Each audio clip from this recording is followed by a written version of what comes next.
대우건설이라면 가능합니다. It's possible. 대우건설. 수려하고 수려하다. 절세가인 서시. 당신의 피부는 서시를 만났습니까? 한방 화장품 수려한. 진실한 사람이 오고 있습니다. 내 남편, 내 가족의 미래를 더 소중하게 지켜주는 그 사람은 대한생명 FP입니다. 고객을 위해 더 대한생명.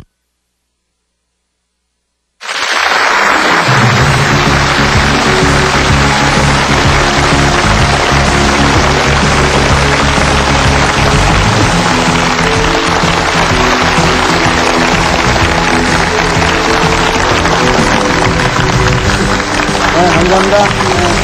아유, 감사합니다.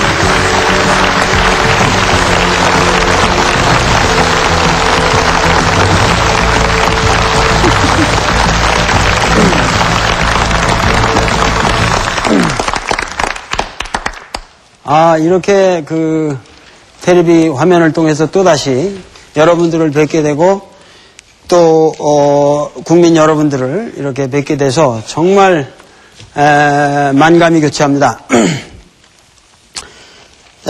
벌써 우리가 이제 한 해를 지내고 이제 새해를 맞이했는데 이번에는 제가 강의하는 주제가 이게 중국 얘기나든가 여태까지는 이제 뭐 공자, 맹자, 뭐 노자 이런 걸 하지 않습니까? 근데 그런 게 아니고 요번에는 우리 할아버지들 얘기란 말이에요. 우리 할아버지들 얘기를 해서 제가 이제 이거를 이렇게 보고 앉아서 우리 이렇게 글을 보고 있으니까 예를 들면 삼봉 정도전 어른에 내가 이렇게 글 같은 걸 이렇게 보고 있는데도 이거 막 가슴이 울렁울렁거려요. 이게 남의 얘기가 아니라 이 땅의 역사란 말이에요. 이 땅의 역사란 말이에요. 그러니까 읽으면서 이게 어디 우리 동네 얘기고 뭐 얘기고 조금 시간은 적겠지만 우리는 한문을 하기 때문에 그 한문의 세계라는 게 항상 몸에 배 있는 사람이기 때문에 보니까 읽다가 눈물이 나오고 이 감동이 되는 거야. 그래서 모든 이 땅의 학문은 앞으로 국학이 돼야 됩니다.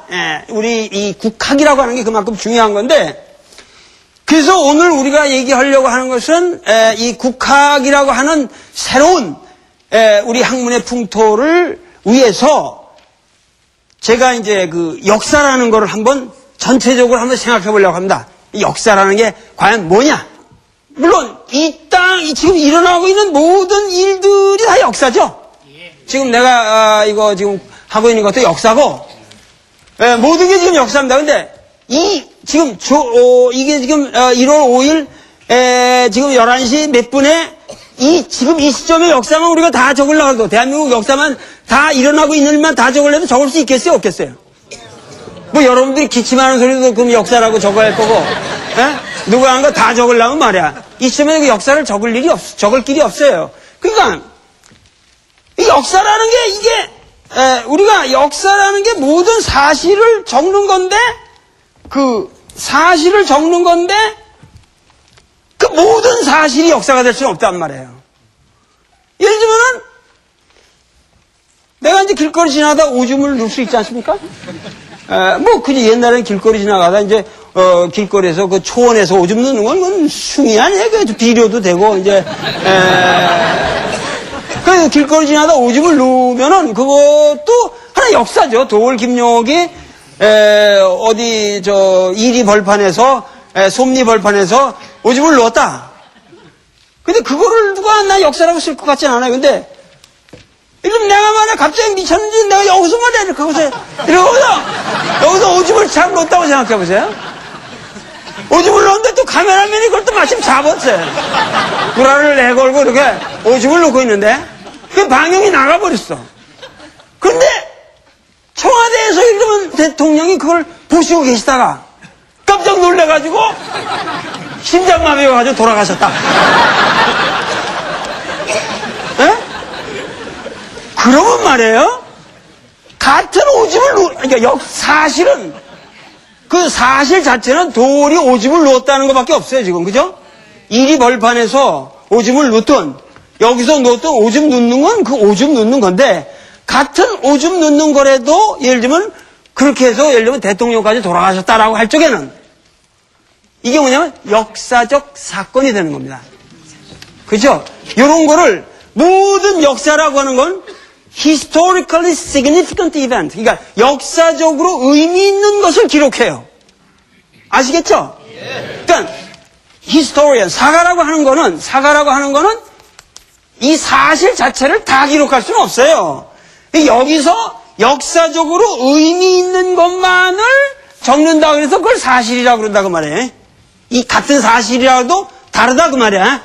그러니까 이 사실을 적는데 이 사실을 또 적을 때도 이 사실이라는 거를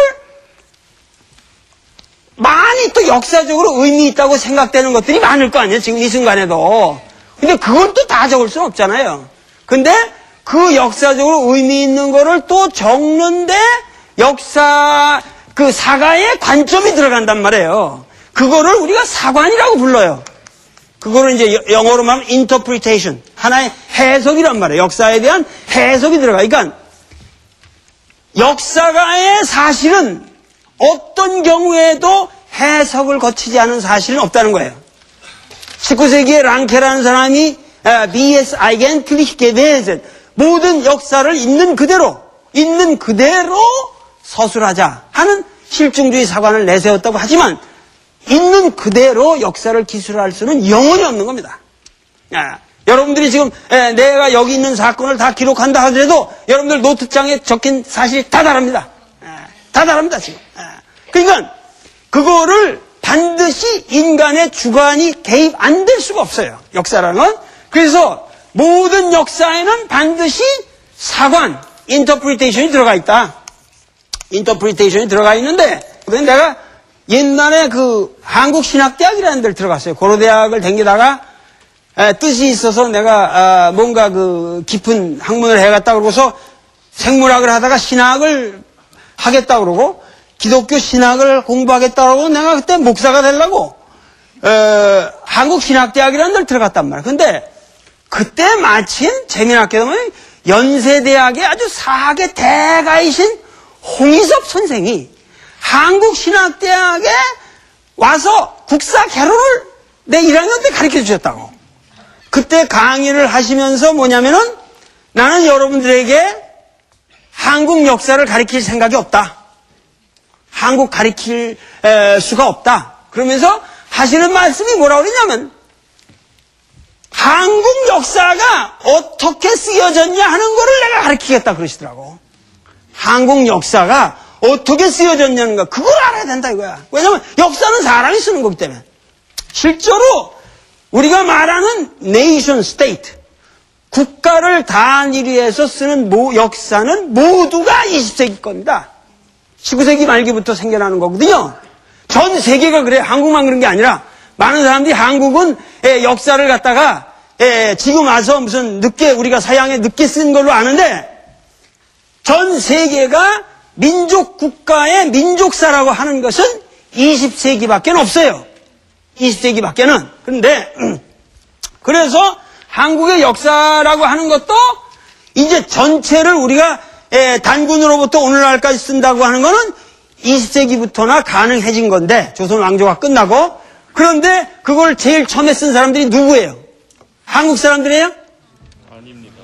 이게 바로 일본들이 그 조선 총독부를 만들어가지고 조선사 편수회라는 그 조직에서 처음으로 우리 역사를 쓰기 시작했다는 거예요.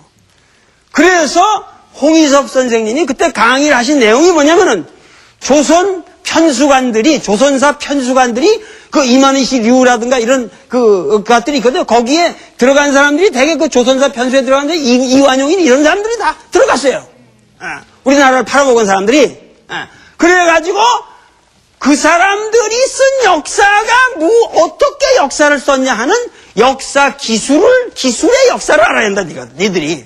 홍희섭 선생님이 그때 국사 개론에서 하신 얘기가 한 학기 동안 하신 말씀이 딱 머리에는 지금 내려 박혀 있어요. 일본 사람들이 한국 역사를 처음으로 쓰기 시작했다. 그런데 그 사람들이 역사를 쓸 때는 역사가로서 당연히 뭐가 있어요? 사관이 있죠. 그러면 이 사람들의 사관을 우리가 식민지 사관이라고 하는 거, 그죠? 일제 식민지 사관이라고 하는데 그 식민지 사관의 정체가 뭐냐? 첫째는 아주 단순한 거더라고. 그 사람들이 공통으로 가지고 있던 대전제가 뭐냐면 한민족은 분열하기를 좋아한다. 항상 합칠 줄을 모르고 싸우는 것만을 좋아하는 민족이다 그거예요. 싸우는 것만을 좋아하는 민족이다 그거예요. 아주 간단한 겁니다. 그러니까 예를 들면은 첫째는 한국 사람들은 분열하고 싸우기를 좋아한다. 그러면 과거부터 우리가 뭐 부족국가 시대 뭐 이런 거 배웠잖아요. 그러다가 뭐 가야는 신라에게 이렇게 되고 뭐 하면서 고구려도 이렇게 병합이 되고 그러다가 삼국시대로 되다가 그 삼국을 또 이제 해서 신라가 되잖아요. 예? 통일신라가 되잖아요. 그래서 고려로 오고 그래서 조선 왕조로 이렇게 온다 그러면 이 역사는 분명히 분열의 역사가 아니라 통합의 역사죠. 예? 과거 이렇게 살았던 사람들이 점점 힘을 합쳐가면서 훌륭한 나라를 만들어가면서 점점 이렇게 하는 통합의 역사를 항상 이놈들은 싸우고 받고 음모하고 하면서 신라하고 백제하고 어떻게 싸우고 고구려하고 어떻게 싸우고 그런 서로 싸운다고 하는 관점만 가지고 역사를 썼다 거야. 그리고 조선 왕조에도 와도 맨 붕당, 예? 그 당파가 그냥 해가지고 당파끼리 싸운다 그러잖아요. 조선 역사를 보면 당파가 없는 건 아닙니다. 그러나 당파라고 하는 것은 당파가 그 나름대로 이유가 있는 거예요. 왜냐하면 그거는 일종의 귀족 정치들이기 때문에 귀족 정치의 그 세력 간 사이에 이 밸런싱이 없으면 그 나라는 부패해요. 그러니까 당파 싸움이라는 게 그게 좋은 거예요. 왜냐하면 이거는 국민의 역사가 아니거든. 그거는 정권을 잡아서 올라가는 벼슬아치들 가운데에 얘들 간의 균형을 잡기 위한 노력이란 말이에요. 그러니까 이것이 오히려 탕평책 이후에, 이게 아주 아이러니하게 정조가 영정족 때 탕평책을 쓰잖아요. 탕평책을 쓴 후에 우리나라가 망해요. 오히려 세도 정치로 가버리고, 그래가지고, 세도 정치로 가고, 그러면서 뭐냐면, 안동 김씨라든가 풍양조 씨 이런 사람들이 세도 정치하면서 구한말로 가면서 완전히 경직된 나라가 돼버린다고. 알겠어요? 그러니까, 조선 시대의 그 붕당의 역사라고 하는 게 좋은 거예요. 지금도 정권을 잡은 놈끼리 싸워가지고 대권 도태되고, 이 새끼 밀려나고 저 새끼 밀려나야. 어?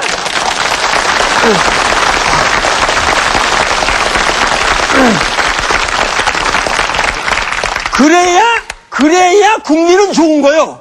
알겠어요? 그런 가운데서 그게 붕당이 일어나고 있지만 그 밑에서 서민 문화는 성장하는 겁니다. 역사는 진보하고. 아시겠어요? 이거를 우리가 싸우기만 할 때 나쁜 역사다. 음모의 역사다. 이렇게 볼 수가 없다는 거예요. 아시겠습니까? 그런데 이 일본들은 철저하게 한국 사람의 역사를 쓸 적에 한국 민족은 부절반하고 조금도 화합할 줄을 모르고 서로 만나면 음모만 하고 저놈을 어떻게 내가 죽일까 하는 것만 생각하는 민족이다. 이것이 아주 간단한 겁니다. 식민지 사관을 어렵게 사람들이 몰라요. 맨날 식민지 사관 하는데 그게 뭔 뜻인지 몰라. 그래가지고 서로 싸우기를 한다는 거야. 둘째, 아주 간단한 거야. 홍익 선생이 나한테 얘기해. 그 다음에 둘째는 뭐냐면은 한국 사람들은 항상 4대를 한다고요. 4대. 그러니까 항상 4대주의에 빠져있다고요. 자기들끼리는 못 살고 항상 큰 나라에 의존해서만 산다 그거예요.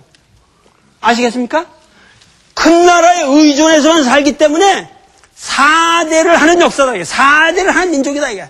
그러니까 지금까지도 우리는 일부 그렇기 때문에 뭐냐면 이 4대 전통을 강조함으로써 뭐야?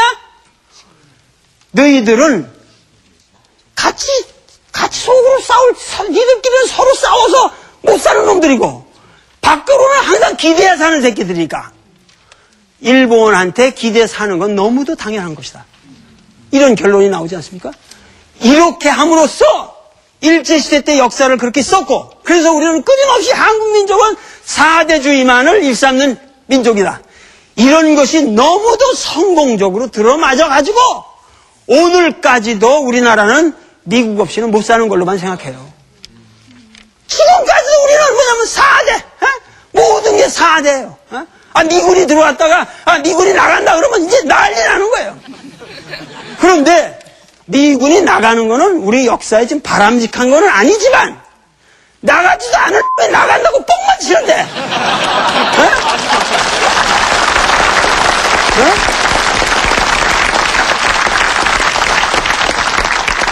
거기에 그 블러핑, 그 구라에 전 국민이 노련하고 모든 정치인들이 거기에 빠져가지고, 왜 그런 블러핑에, 그런 헛구라에 다 속아가지고 나라 전체가 뒤흔들리냐 말이에요.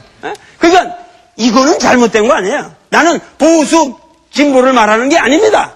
그러나 미국 사람들에게 고사를 지내서 나가라고 해서 안 나갑니다, 그 사람들. 절대 안 나가요. 그 사람들은 자기 이권이 걸려있으면 여기 있는 거고, 나갈 때가 되면 정확하게 나갑니다. 그러고 신경 쓸 거 없어, 우리가. 그런데, 오늘날까지 그러니까 뭐냐면 우리 민족은 정말 진정한 의미에서 주체적 사고가 없는 민족이 됐단 말이에요, 지금. 그러니까 이것이 일본 사람들이 36년을 지배했다는 게 중요한 게 아니라, 36년이 중요한 게 아니야, 지금. 이 사람들이 36년 동안 이런 사관을 가지고 역사를 가르쳤기 때문에 우리 민족이 서로 분열하고 서로 독립해서 살 수가 없는 민족인 것처럼 우리 국민의 의식이 바뀐 것이 이것이 문제다. 너희들 정신 차려라 하고 홍희섭 선생님이 그 당시에 피를 토하시더라고. 그 당시에 내 한 학기 동안에 내가 내 인생에서 정말 눈물겹고 감격스럽게 들은 한 학기 강의였습니다. 그것이 내가 한국신학대학 가서 난 신학을 배운 것보다 그 홍희섭 선생 내 기억으로 그런 위대한 석학이 말이에요. 그 당시 구멍탄 가스 중독으로 돌아가셨어요. 그러니까 그때는 그랬어요. 학자들이 그렇게 청빈하게 사셨어요. 그래서 하여튼 이러한 그 우리 민족의 역사가 근원적으로 다시 바뀌어야겠다는 생각이 내 항상 평생을 가지고 살았던 그 하나의 소감인데, 자, 생각을 해봅시다. 역사라는 게 뭐예요? 우선 역사라는 게 시간이죠. 시간이 흐르면은, 시간이 흘러야 역사가 생기죠? 시간이 없다면 역사 있어요, 없어요? 역사라고 하는 것은, 이 역사라고 하는 거는 한마디로 말해서 이게 시간이에요, 시간. 시간인데, 지금 이 시간이 대체적으로 우리가 말하는 역사라는 거는 인간들이 만드는 시간이죠. 인간들이 살아가는 시간이에요. 그죠? 인간들이 살아가는 시간인데, 시간이라고 하는 건 말이죠. 한 방향으로만 가고 되돌아갈 줄을 몰라요. 그런 성격이 있잖아요. 시간이라고 하는 게. 우리가 계속 늙잖아요, 지금. 나도 늙었어요. 그러니까 늙어가지고 이제 조금 있다 나도 죽어요. 그래서 맞죠, 그게? 그래가지고 그래서 내가 가는데 그 시간이 간다고 하는 거는 사실은 말이죠. 여기 이게 참 어려운 문제인데, 예를 들면 배가 간다. 시간이 간다 같죠? 말은. 배가 간다. 시간이 간다 같은 말 아니에요? 우리가 같이 쓰는데 배라는 게 분명히 여러분들 있죠?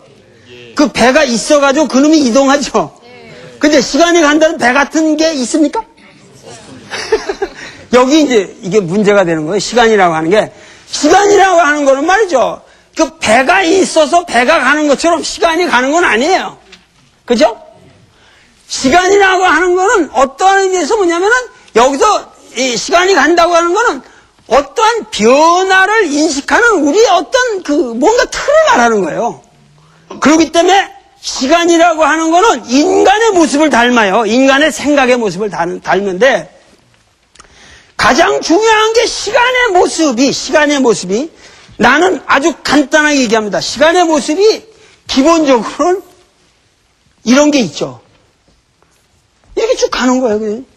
직선으로 가죠. 직선으로 가는 게 있고, 내가 보기엔 시간이라는 이런 동그란 게 하나 있어요. 그러니까 시간의 모습을 이렇게 보면은 기본적으로 직선하고 동그라미밖에 없어요. 직선하고 동그라미밖에 없는데 많은 경우 우리가 직선적 시간이라고 하는 거는 왜 생겨나요? 왜 생겨나요? 내가 어려서부터 태어나서 커서 늙어서 죽으니까 이게 정확하게 반복되잖아요. 모든 사람에게 있어서. 그러니까 한 방향으로 쭉 간다라는 직선적 시간의 모습이 생겨난다고. 그런데 우리가 매일 밥 먹어야 되고 똥 싸야 되고 또 아침에 일어나면 밥 먹어야 되고 이런 건 어떻습니까? 반복되니까 그건 동그라미죠. 봄이 오면 여름이 오고 가을이 오고 겨울이 오고 또 봄이 오고 이런 건 어떻게 해요? 동그라미로 가죠. 예? 동그라미로 가요. 근데 예를 들면 이 동그라미를 하고 직선을 합치면 이제 그 해겔의 뭐 변증법도 되고 이제 여러 가지 모습이 나오거든요. 시간이라는 게 여러 가지 모습이 나오는데 사람이 이렇게 매일 이렇게 순환하는 게 있단 말이야. 우리 몸이라는 게 항상 순환해요. 그 순환하는 거는 그 순환 자체가 뭐냐면은 우리 몸의 중용이라는 거하고 관련이 있어요. 이게 뭐 지금 다 절판이 됐는데 옛날에 제가 그 도끼학설이라는 그 책을 하나 쓴 게 있는데 제가 1990년에 이 책을 써가지고 얼마나 내가 이 책 때문에 고통을 치렀는지 몰라요. 이 책이 나옴으로써 굉장히 내가 학교에서 비난을 많이 받고 그런데 이 책에 내가 얘기한 게 뭐냐 하면은 여기서 얘기한 게 뭐냐면 이 실학이라고 하는 것이 불가능하다 그런 얘기예요. 아주 여러분들이 이 당황하게 생각하실지 모르지만은 여기 실학이라고 하는 것이 조선 역사에 여러분들이 뭐냐면 정약용 그러면 여러분들 뭐라고 그래요? 실학자. 반개 유형은 실학자 뭐 이렇게 나오잖아요. 그런데 성호 이 그러면 실학자 이렇게 딱 나오는데 그러면은 조선 왕조에 조선 시대에 실학이라는 게 있었어요, 없었어요? 있었다고 생각이 되는 거죠. 지금 실학이라는 게 있었다. 그래서 그 실학이라고 하는 것에서 예를 들면 실학자들이 있었다. 그러면 예를 들면 동학이라고 하는 게 있어요, 없어요? 하고 분명히 있었죠. 동학이라는 걸 내걸고 동학에 헌신해 가면서 동학이라고 하는 그 이념을 위해서 운동을 한 사람들이 있었어요. 그러니까 조선시대에 분명히 말기에 동학이라는 게 있었습니다. 근데 동학이 있었던 것처럼 조선 왕조의 실학이 있었어요, 없었어요? 이게 문제란 말이에요. 그러니까 동학은 분명히 있었던 조선 왕조에 있었던 운동인데 조선 말기에 있었던 운동인데 실학이라는 게 동학 같은 그런 걸로 해서 예를 들면 우리는 실학 운동을 하는 사람들이다 하고 뭐 반개부터 뭐 성호부터 해가지고 정자산으로 해서 무슨 최한기까지 해가지고 뭐 이재마까지 그 실학이라고 하는 것에 의해서 그 사실학자들의 운동이 있었다라고 말하는 것은 이거는 생 거짓말입니다. 왜냐하면은 실학이라고 하는 말은 1930년대 최남선 씨, 문일평 씨 이런 사람들이 조선 역사를 볼 적에 조선 그 임난 이후에 실사구시를 중요시하는 어떤 학풍이 있었다. 그렇지 않습니까? 그건 있었죠. 학풍이 있었다 하는 말하고 그들이 실학운동을 했다라는 거하고는 전혀 다른 얘기단 말이에요. 동학운동을 했듯이. 이해가 되십니까? 예. 그러니까 마치 조선 왕조의 실학이라고 하는 것이 있었던 것처럼 역사를 알고 배운다 그거예요, 우리가. 애들이. 그런데 내가 말하기를 뭐냐면 조선 역사에는 실학운동이라는 건 없었습니다. 단지 뭐냐면은 실사, 임진왜란 이후에 지식인들이 어떤 반성이 일어나면서 실사, 보다 실용적인 인민의 이용 후생을 중시하는 어떠한 관심을 가진 훌륭한 지식인들이 그냥 개별적으로 나온 사람들이 있었는데 이 사람들을 후대의 20세기 후반에 와서 이들을 어떻게 역사학적으로 기술할 것이냐 알겠어요? 역사 기술의 방법상 생겨난 20세기의 개념이란 말이에요. 알겠어요? 근데 왜 이 사람들이 우리 실학자, 그러니까 20세기에 이 실학이라는 게 문제가 됐겠냐 하면은 실학이라는 거를 말해야 뭐냐 우리 민족이 조선 왕조의 주작 중심의 성리학에서 깨어나서 근대를 맞이한다고요. 근대를. 알겠어요? 근대를 맞이하는 이런 훌륭한 운동이 있었다. 그러니까 실학을 말하는 사람들에 있어서 20세기에 실학을 말했던 학자들의 의도를 우리가 나쁘게만 생각할 건 없어요. 왜냐하면은 우리 역사에서 근대라는 게 필요한데 이 근대에 해당되는 우리의 흐름이 있었다 하려면은 실학이라는 걸 끄집어내야 되고, 이 실학이라고 하는 것은 또 뭐가 관련되면은 이것이 소위 말해서 이들이 말하는 근대라고 하는 것은 반드시 자본주의라는 거랑 결부가 돼야 돼요. 네? 그러니까 실학이라는 운동을 통해서 자본주의의 맹아가 있었다. 자본주의의 본격적인 자본주의를 안에서 그래서 자본주의 맹아론이 이런 말들이 나온 거란 말이에요. 1960년대 예를 들면 70년대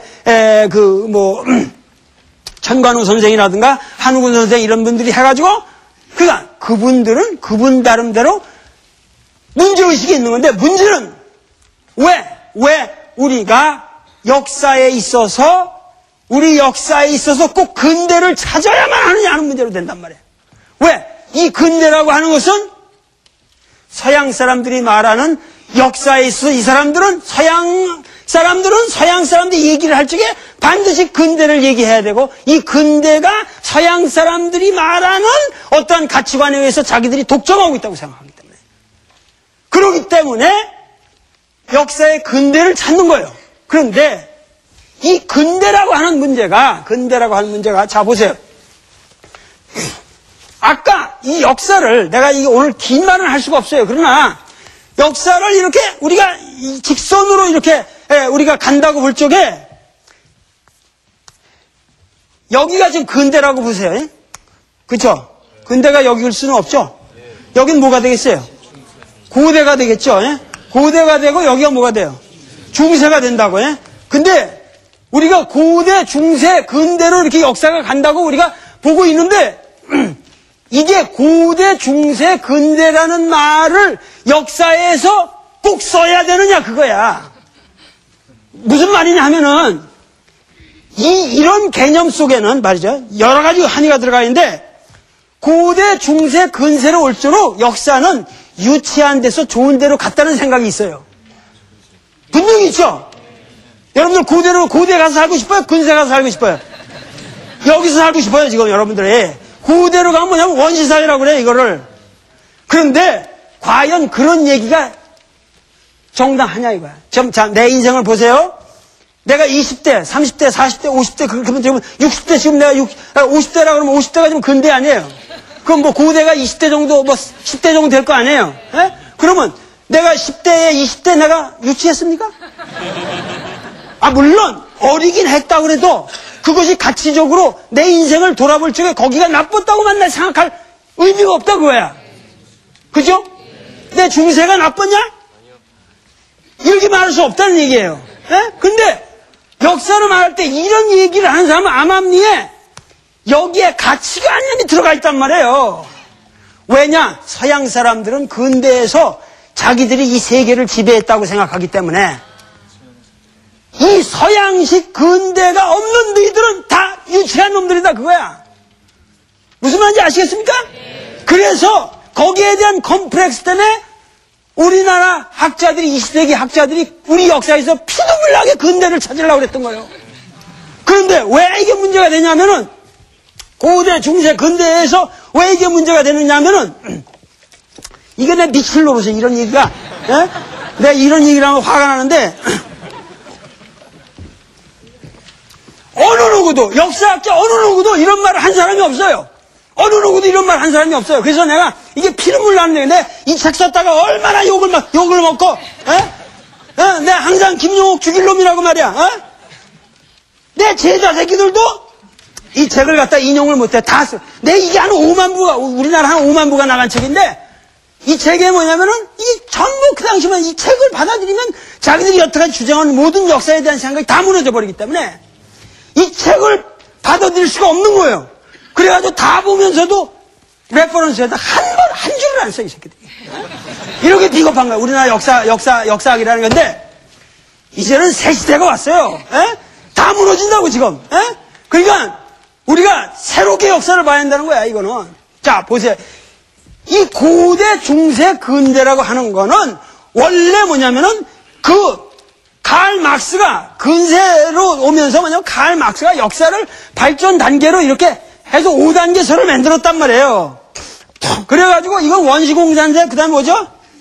노예제, 그 다음에 뭐죠? 봉건제, 그 다음에 자본제, 그 다음에 사회주의, 공산사회가 온단 말이에요. 그러면 여기서 원시공산주의라고 하는 건 이거는 픽션이에요, 픽션. 자기들도 픽션이라고 그러거든. 그리고 공산사회라는 건 왔어요, 안 왔어요? 이건 안 온 거죠. 미래에 도래할 거죠. 공산사회 도래할 거죠. 그러면 여기 원시공산사회랑 공산사회 빼놓고 본다면 뭐가 남아요? 노예제? 봉건제? 자본제가 남죠? 그러면 이 노예제, 봉건제, 자본제가 뭐예요? 이게 바로 고대가 되고, 이게 중세가 되고, 이게 근세가 된단 말이에요. 무슨 말인지 알겠죠? 그러니까 근세가 되려면 반드시 자본제가 있어야 되고, 중세가 되려면 뭐가 있어야 돼요? 반드시 봉건제가 있어야 되고, 고대가 되려면 반드시 뭐가 있어야 돼요? 노예제가 있어야 된단 말이에요. 그러니까 이거에 따라서 예를 들면 신라 시대에는 무슨 노예가 어디가 있었다. 에? 그렇게 하고 근로제에 가면 뭐냐면 지방 전부 이렇게 분권에 대해서 봉건 영주들이 있었다. 장보고도 있고 장보고는 하여튼 있었다. 그러다가 근세로 그러면 이런 도식을 가지고 한국 역사를 보려고 그랬단 말이에요. 1세기 모든 사람들이. 그러니까 고대, 중세, 근세를 말하는 사람들은 다 마크시스트예요.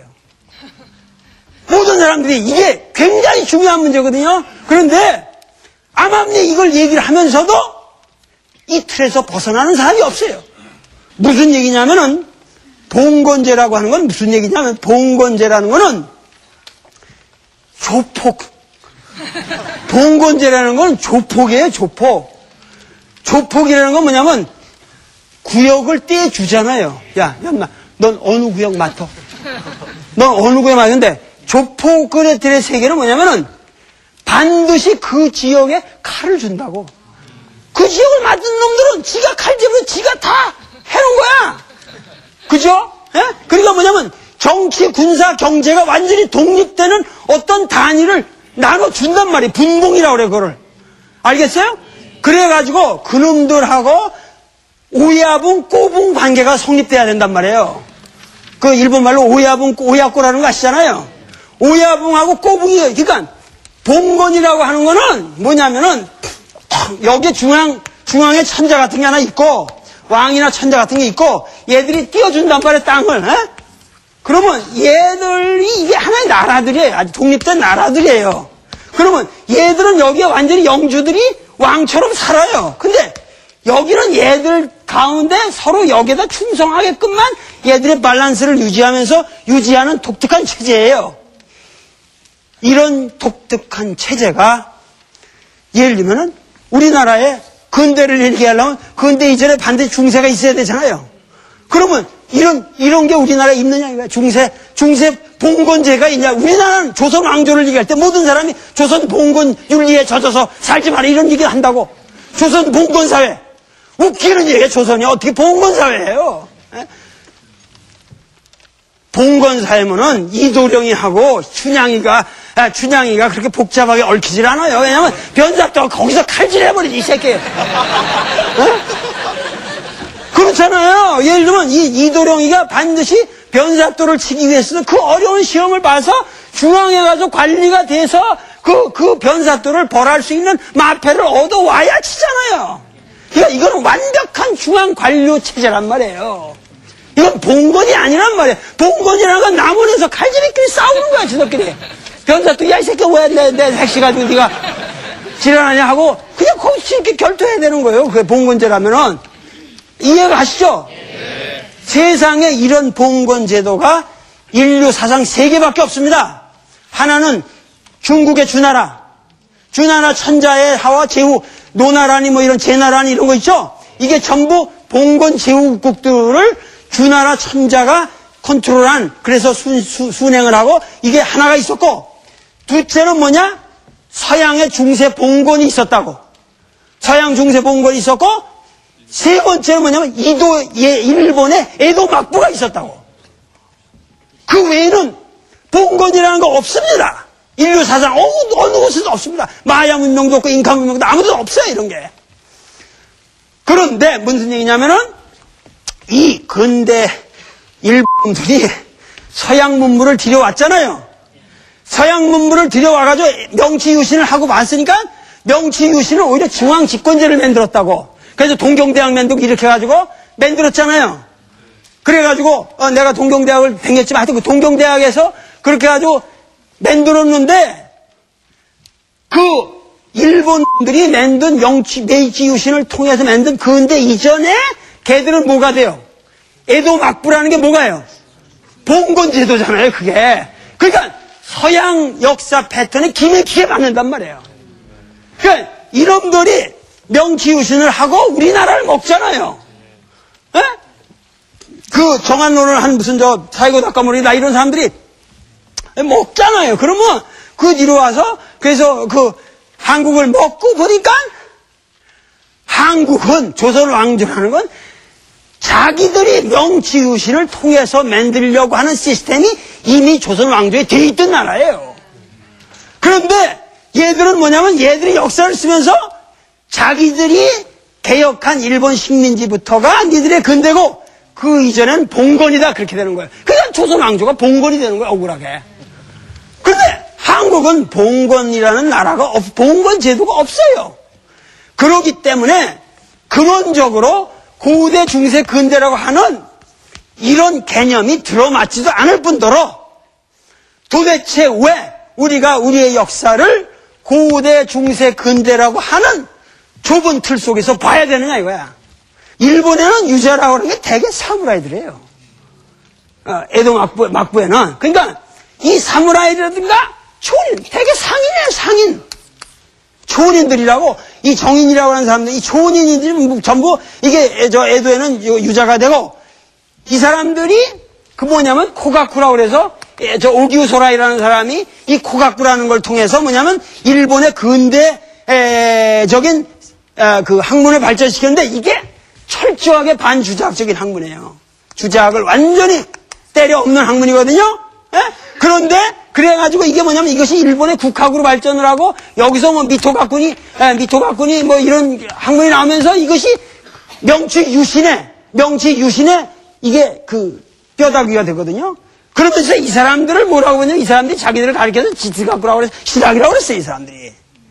그런데 그러니까 이놈들이 명치유신을 한 학문을 시락이라고 불렀기 때문에 이걸 갖다가 우리나라에다가 씌워가지고 시락이라는 개똥 같은 이름을 한국 역사에 쓰고 정약용은 시락자다. 웃기는 얘기예요, 그게. 웃기는 얘기란 말이에요.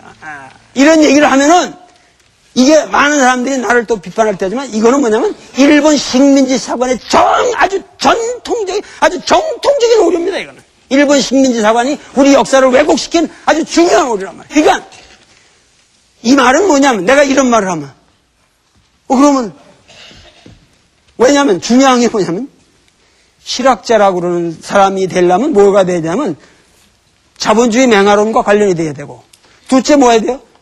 철저히 이 사람들은 주제학자여야 돼요? 반주제학자여야 돼요? 당연히 반주제학자라고 배웠죠. 근데 실학자 중에서 반주제학자 한 명도 없어요.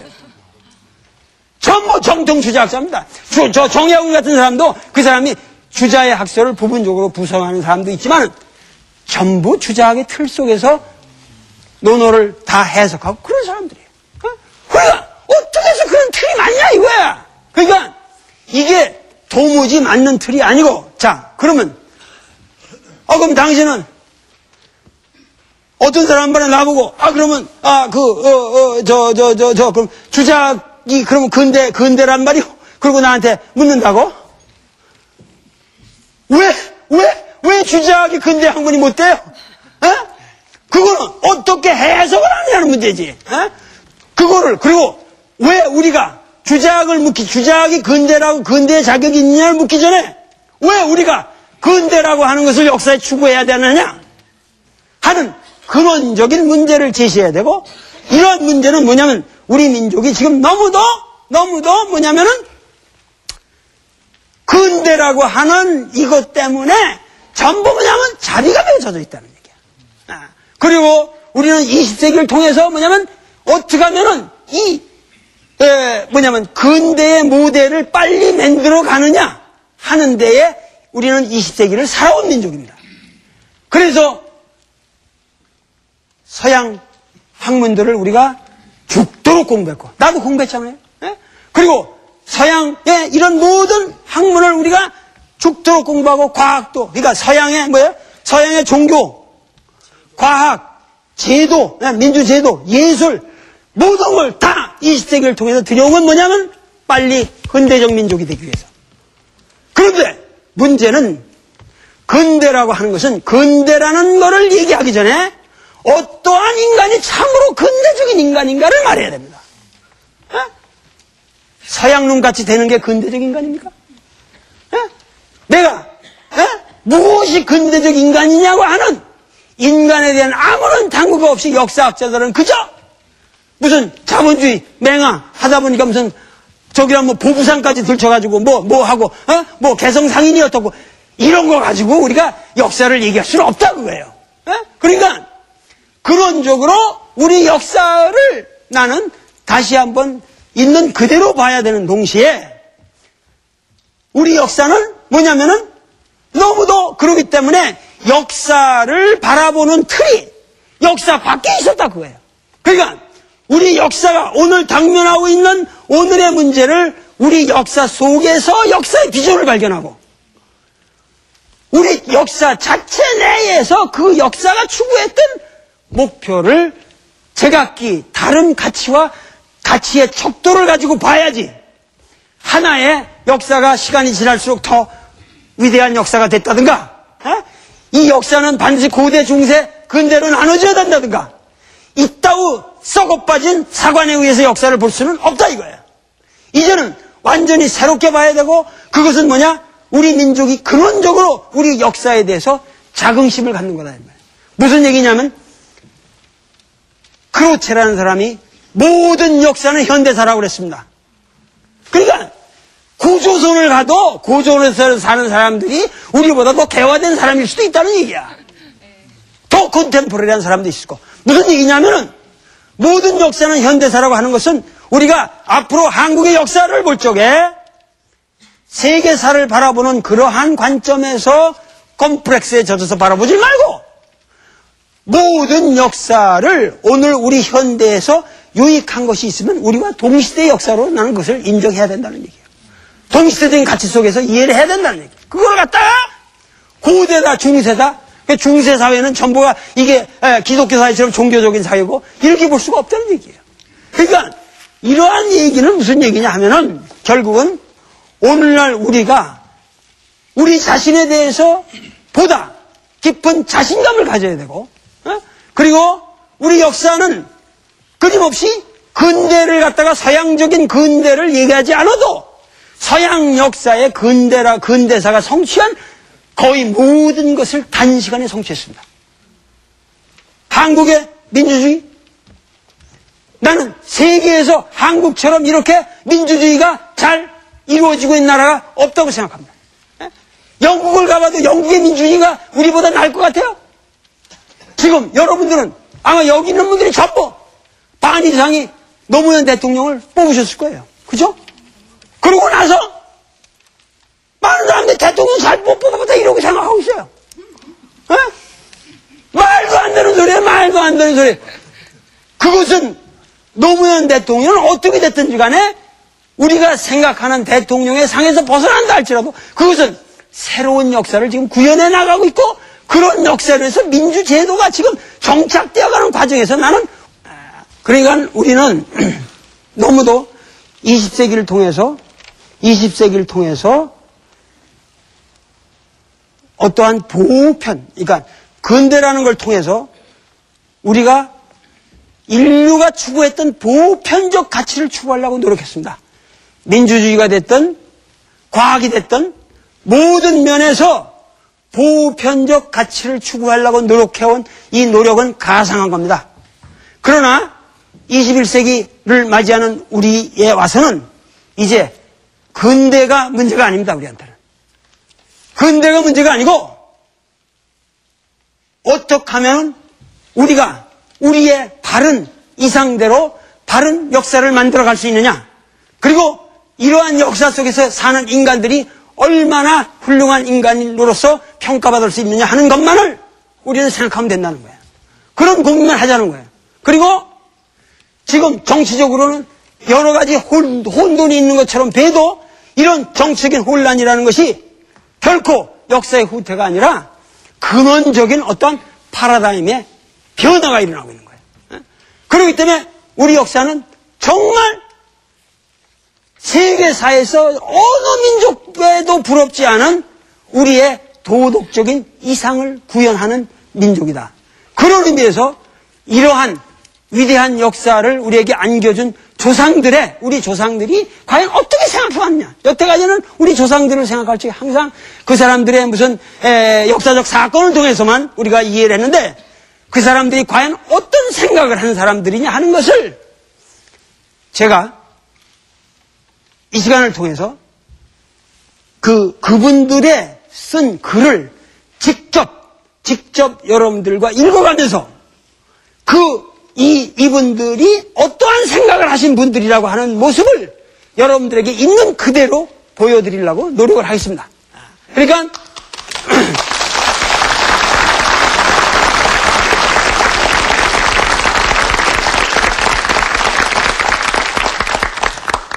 올해부터는 우리 문화방송에서도 희망 한국이라는 기치를 내걸었는데, 그야말로 우리는 희망을 가지고 뭔가 2004년에는 뭔가 정말 우리 역사를 바르게 인식하고 우리의 조상들이 우리에게 남겨준 유산을 깊게 다시 한번 재해석해가면서 우리에게 보다 우리가 자비감을 떨치고 세계로 웅비하는 그런 민족이 되기를 바라면서 제가 앞으로 6개월 동안 여러분들에게 우리 할아버지들의 훌륭한 생각들을 전부 여러분들에게 소개해드리도록 하겠습니다. 감사합니다.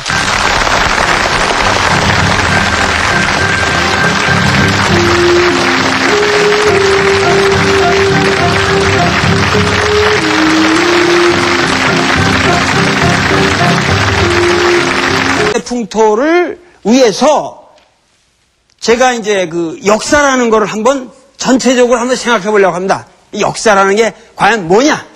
물론 지금 일어나고 있는 모든 일들이 다 역사죠. 지금 내가 이거 지금 하고 있는 것도 역사고, 모든 게 지금 역사입니다. 근데 이게 지금 1월 5일 지금 11시 몇 분에 지금 이 시점의 역사만 우리가 다 적으려고 해도, 대한민국 역사만 다 일어나고 있는 일만 다 적으려도 적을 수 있겠어요? 없겠어요?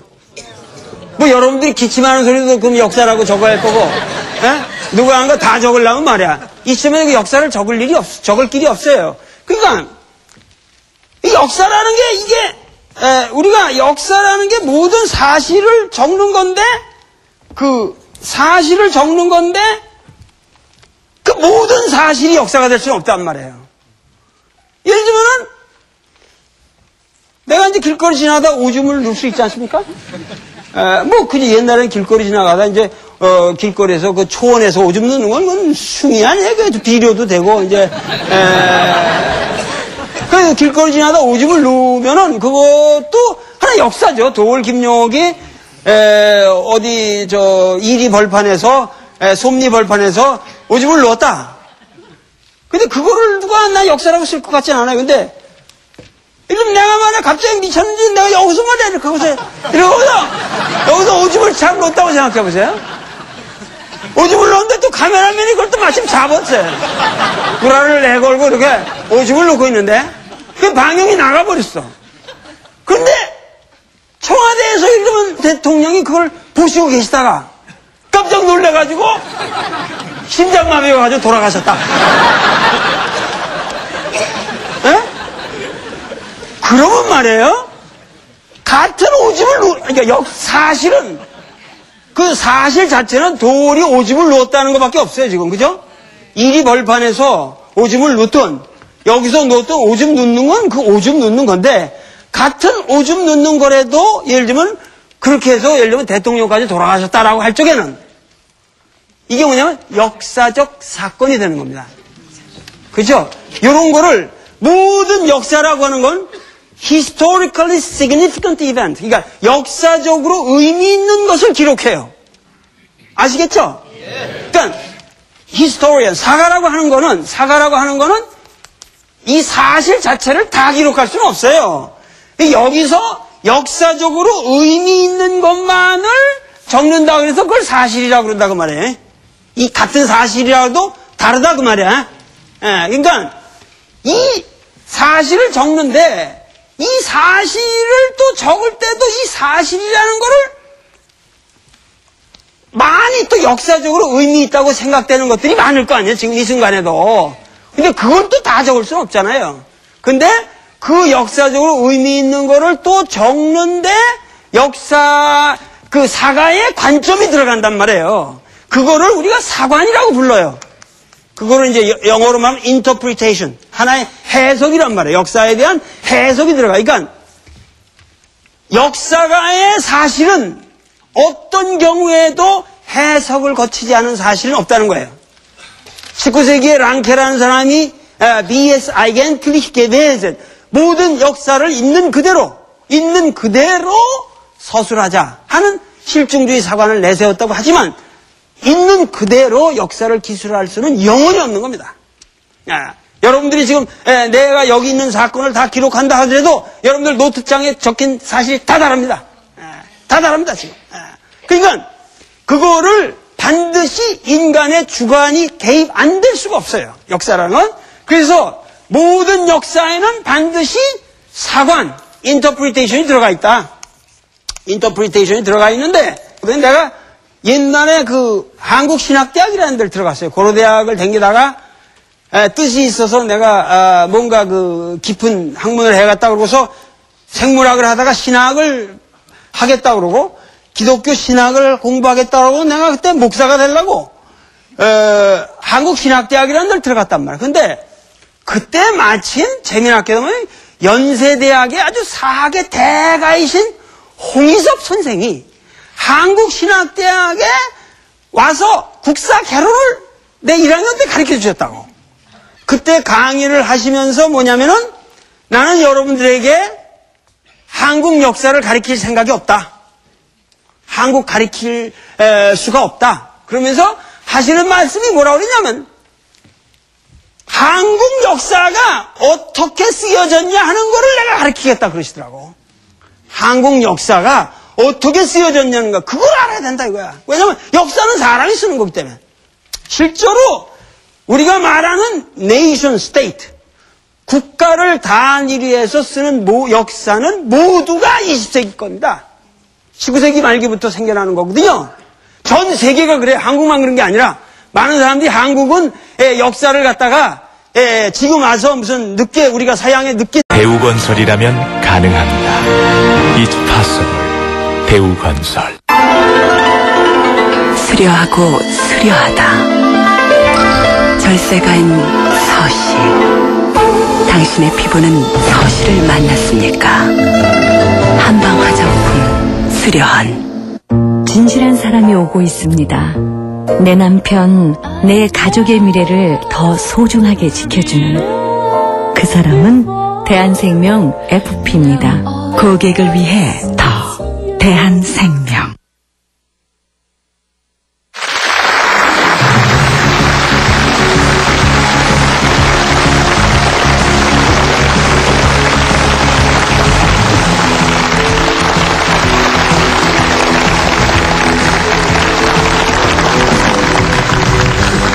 감사합니다. 아유, 감사합니다.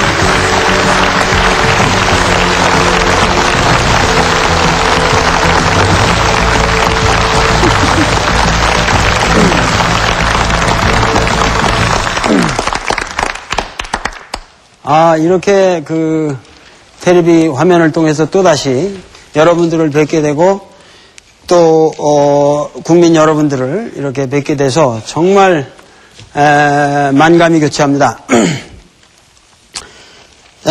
벌써 우리가 이제 그 한 해를 지내고 이제 그 새해를 맞이했는데 이번에는 제가 강의하는 주제가 이게 그 중국 얘기라든가 여태까지는 이제 뭐 공자, 맹자, 뭐 노자 이런 걸 하지 않습니까? 근데 그런 게 아니고 요번에는 우리 할아버지들 얘기란 말이에요.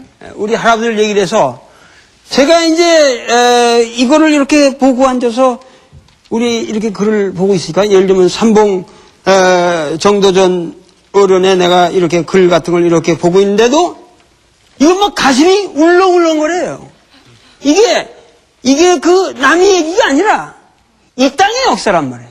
이 땅의 역사란 말이에요. 그러니까 읽으면서 이게 어디 우리 동네 얘기고 뭐 얘기고 조금 시간은 적겠지만 우리는 한문을 하기 때문에 그 한문의 세계라는 게 항상 몸에 배 있는 사람이기 때문에 보니까 읽다가 눈물이 나오고 이 감동이 되는 거야. 그래서 모든 이 땅의 학문은 앞으로 국학이 돼야 됩니다. 우리 이 국학이라고 하는 게 그만큼 중요한 건데 그래서 오늘 우리가 얘기하려고 하는 것은 이 국학이라고 하는 새로운 우리 학문에 쓴 걸로 아는데 전 세계가 민족 국가의 민족사라고 하는 것은 20세기밖에 없어요. 20세기밖에는. 그런데 그래서 한국의 역사라고 하는 것도 이제 전체를 우리가 단군으로부터 오늘날까지 쓴다고 하는 거는 20세기부터나 가능해진 건데 조선 왕조가 끝나고 그런데 그걸 제일 처음에 쓴 사람들이 누구예요? 한국 사람들이에요? 아닙니다. 이게 바로 일본들이 그 조선 총독부를 만들어 가지고 조선사 편수회라는 그 조직에서 처음으로 우리 역사를 쓰기 시작했다는 거예요. 그래서 홍희섭 선생님이 그때 강의를 하신 내용이 뭐냐면은 조선 편수관들이 조선사 편수관들이 그 이만희씨 류라든가 이런 그것들이 있거든요. 거기에 들어간 사람들이 대개 그 조선사 편수에 들어갔는데 이완용이 이런 사람들이 다 들어갔어요. 우리나라를 팔아먹은 사람들이. 그래가지고 그 사람들이 쓴 역사가 어떻게 역사를 썼냐 하는 역사 기술의 역사를 알아야 한다, 니들이. 홍인섭 선생님이 그때 국사 개론에서 하신 얘기가 한 학기 동안 하신 말씀이 딱 머리에는 지금 내리에 박혀 있어요. 일본 사람들이 한국 역사를 처음으로 쓰기 시작했다. 그런데 그 사람들이 역사를 쓸 때는 역사가로서 당연히 뭐가 있어요? 사관이 있죠. 그러면 이 사람들의 사관을 우리가 식민지 사관이라고 하는 거, 그죠? 일제 식민지 사관이라고 하는데 그 식민지 사관의 정체가 뭐냐? 첫째는 아주 단순한 거더라고. 그 사람들이 공통으로 가지고 있던 대전제가 뭐냐면 한민족은 분열하기를 좋아한다. 항상 합칠 줄을 모르고 싸우는 것만을 좋아하는 민족이다 그거예요. 싸우는 것만을 좋아하는 민족이다 그거예요. 아주 간단한 겁니다. 그러니까 예를 들면은 첫째는 한국 사람들은 분열하고 싸우기를 좋아한다. 그러면 과거부터 우리가 뭐 부족국가 시대 뭐 이런 거 배웠잖아요. 그러다가 뭐 가야는 신라에게 이렇게 되고 뭐 하면서 고구려도 이렇게 병합이 되고 그러다가 삼국시대로 되다가 그 삼국을 또 이제 해서 신라가 되잖아요. 통일신라가 되잖아요. 그래서 고려로 오고 그래서 조선 왕조로 이렇게 온다 그러면 이 역사는 분명히 분열의 역사가 아니라 통합의 역사죠. 과거 이렇게 살았던 사람들이 점점 힘을 합쳐가면서 훌륭한 나라를 만들어가면서 점점 이렇게 하는 통합의 역사를 항상 이놈들은 싸우고 받고 음모하고 하면서 신라하고 백제하고 어떻게 싸우고 고구려하고 어떻게 싸우고 그런 서로 싸운다고 하는 관점만 가지고 역사를 썼다 거야. 그리고 조선 왕조에도 와도 맨 붕당, 그 당파가 그냥 해가지고 당파끼리 싸운다 그러잖아요. 조선 역사를 보면 당파가 없는 건 아닙니다. 그러나 당파라고 하는 것은 당파가 그 나름대로 이유가 있는 거예요. 왜냐하면 그거는 일종의 귀족 정치들이기 때문에 귀족 정치의 그 세력 간 사이에 이 밸런싱이 없으면 그 나라는 부패예요. 그러니까 당파 싸움이라는 게 그게 좋은 거예요. 왜냐하면 이거는 국민의 역사가 아니거든. 그거는 정권을 잡아서 올라가는 벼슬아치들 가운데에 얘들 간의 균형을 잡기 위한 노력이란 말이에요. 그러니까 이것이 오히려 탕평책 이후에, 이게 아주 아이러니하게 정조가 영정족 때 탕평책을 쓰잖아요. 탕평책을 쓴 후에 우리나라가 망해요. 오히려 세도 정치로 가버리고, 그래가지고, 세도 정치로 가고, 그러면서 뭐냐면, 안동 김씨라든가 풍양조 씨 이런 사람들이 세도 정치하면서 구한말로 가면서 완전히 경직된 나라가 돼버린다고. 알겠어요? 그러니까, 조선 시대의 그 봉당의 역사라고 하는 게 좋은 거예요. 지금도 정권을 잡은 놈끼리 싸워가지고 자꾸만 도태되고, 이 새끼 밀려나고 저 새끼 밀려나야.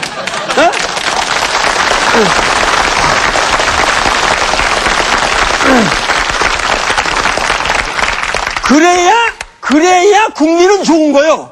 알겠어요? 그런 가운데서 그 붕당이 일어나고 있지만 그 밑에서 서민 문화는 성장하는 겁니다. 역사는 진보하고. 아시겠어요? 이거를 우리가 싸우기만 할 때 나쁜 역사다. 음모의 역사다. 이렇게 볼 수가 없다는 거예요. 아시겠습니까? 그런데 이 일본들은 철저하게 한국 사람의 역사를 쓸 적에 한국 민족은 부절반하고, 조금도 화합할 줄을 모르고 서로 만나면 음모만 하고 저놈을 어떻게 내가 죽일까 하는 것만 생각하는 민족이다. 이것이 아주 간단한 겁니다. 식민지 사관을 어렵게 사람들이 몰라요. 맨날 식민지 사관 하는데 그게 뭔 뜻인지 몰라. 그래가지고 서로 싸우기를 한다는 거야. 둘째, 아주 간단한 거야. 홍익 선생이 나한테 얘기해. 그 다음에 둘째는 뭐냐면은 한국 사람들은 항상 4대를 한다고요. 4대. 그러니까 항상 4대주의에 빠져있다고요. 자기들끼리는 못 살고 항상 큰 나라에 의존해서만 산다고요. 아시겠습니까? 큰 나라에 의존해서만 살기 때문에 4대를 하는 역사다. 4대를 하는 민족이다. 이게. 그러니까 지금까지도 우리는